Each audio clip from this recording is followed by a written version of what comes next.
দেখুন বন্ধুরা, আজকে বেড দিয়েছিল। এই যে এত বড় ভেটকি মাছ করেছি, মালাইকারি হবে ভেটকি মাছের।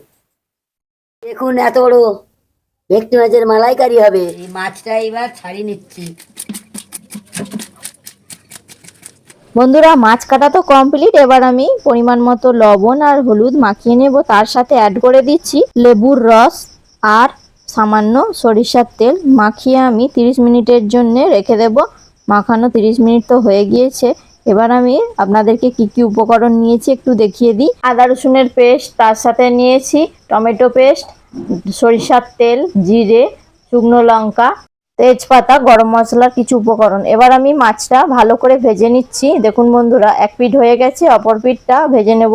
আমি কিন্তু খুব ডিপ করে ফ্রাই করব না, একদম হালকা ফ্রাই করব। দেখুন এই রকম ঠিক লাল লাল করে ভেজে নিয়েছি। একই রকম ভাবে সব আমি ভেজে নেব। দেখুন সব ভাজা হয়ে গিয়েছে। এবার আমি মশলাটা কষে নেব।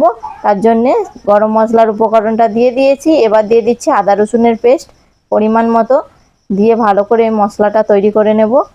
এবার দিয়ে দিচ্ছি আমি টমেটোর পেস্ট, দিয়ে আবার হালকা নাড়াচাড়া করে মশলাগুলো দিয়ে দিই। পরিমাণ মতো লবণ, নুন, হলুদ গুঁড়ো, মিট মশলা, ধনে গুঁড়ো দিয়ে মশলাটা আরও একটু বেশ কিছুক্ষণ কষিয়ে এবার আমি দিয়ে দিচ্ছি নারকেলের দুধ। দিয়ে ভালো করে মশলা কষানো হয়ে গিয়েছে, জল ঢেলে দিয়েছি, ফুটতে শুরু করে দিয়েছে গ্রেভিটা। এবার আমি একটু একটু করে মাছ দিয়ে দিচ্ছি। দেখুন বন্ধুরা, সব মাছ তো দিয়ে দিয়েছি, দেখতে খুবই সুন্দর লেগেছে। এবার আমি এর সাথে দিয়ে দেব টমেটোর সস, তার সাথে দিয়ে দিচ্ছি কটা কাঁচা লঙ্কা, লাস্ট একদম দিয়ে দেব চিনি। এরপর আমি সামান্য পরিমাণ দিয়ে দেব ঠিক 2 চামচের মতো ঘি, দিয়ে ভালো করে মিশিয়ে নামিয়ে নেব।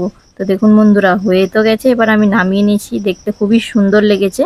ধনেপাতা কুচি দিয়ে দিলাম। বন্ধুরা, এই রেসিপিটা কিন্তু আপনারা অবশ্যই বাড়িতে ট্রাই করে দেখবেন। কেমন হয়েছে কমেন্ট করে বলবেন। আর আজকের ভিডিওটি এখানেই শেষ করছি। দেখা হচ্ছে কোনো নতুন ভিডিওর সাথে। Tata, bye bye.